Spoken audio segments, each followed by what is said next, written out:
Hello everyone, welcome back to our YouTube channel. In this video, we will discuss how to use a pie chart in Power App Canvas app.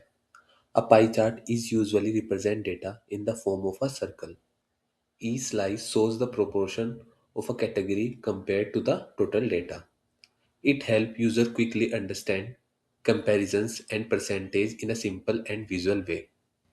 So here we have our blank canvas app. First, insert a pie chart.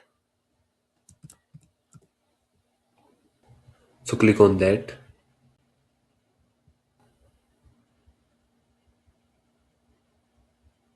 Now insert a button control.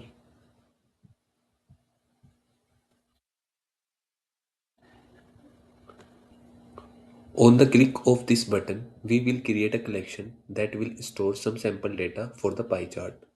Now select the button, go to the onSelect property and remove the existing one and add this.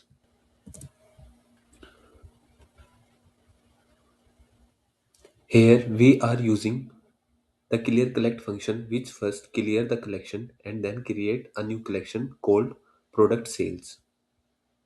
In this collection we are adding product name and their quantities. These values are hard coded, which mean we are manually entering the data directly in the formula just for demonstration purpose. In real scenarios, this data can also come from a data source like SharePoint Dataverse or Excel. Now, select the pie chart, go to the items property,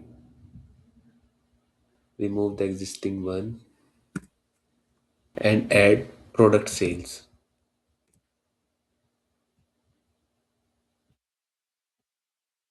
This will bind the pie chart to the product sales collection so the chart can display the data. Now preview the app.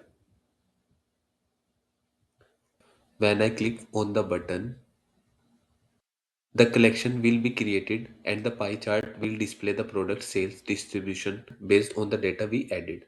So in this video, we learned how to create and use a pie chart in Power App Canvas app. Thanks for watching.